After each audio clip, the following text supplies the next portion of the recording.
आखिर क्यों लेना पड़ा था महादेव को यक्षेश्वर अवतार? चलिए इस वीडियो में जानते हैं।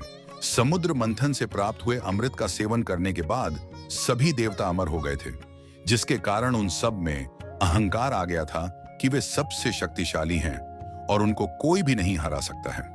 महादेव को जब ये बात पता चली तो उन्होंने देवताओं का अहंकार नष्ट करने का निश्चय किया और इस कारण से उन्होंने यक्षेश्वर अवतार धारण किया और वे देवताओं के समक्ष गए और उनको ये कहते हुए चुनौती दी कि आप सभी देवता तो अत्यंत शक्तिशाली हैं, तो आप सभी अपनी शक्ति का प्रमाण दीजिए।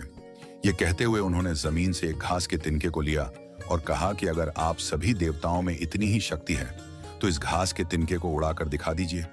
उस समय अपनी शक्ति के अहंकार में चूर देवताओं ने यक्षेश्वर अवतार की चुनौती को स्वीकार कर लिया। सबसे पहले वायुदेव आगे आए और उन्होंने अपनी पूरी शक्ति लगाकर हवा के माध्यम से उस तिनके को उड़ाने की कोशिश की, किंतु वह घास का तिनका अपनी जगह से हिला तक नहीं। उसके बाद अग्निदेव आए और उन्होंने भी अपनी पूरी शक्ति लगाकर उस तिनके को भस्म करने की कोशिश की, किंतु उसका कोई भी प्रभाव उस घास के तिनके पर नहीं पड़ा।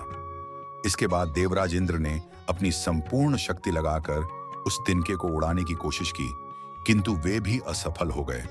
इसके पश्चात यक्षेश्वर अवतार ने देवताओं से कहा, आप सभी देवता अपने आप को सर्वशक्तिमान समझते हैं, किंतु आप अपनी संपूर्ण शक्ति लगाकर भी इस घास के तिनके को हिला नहीं पाए।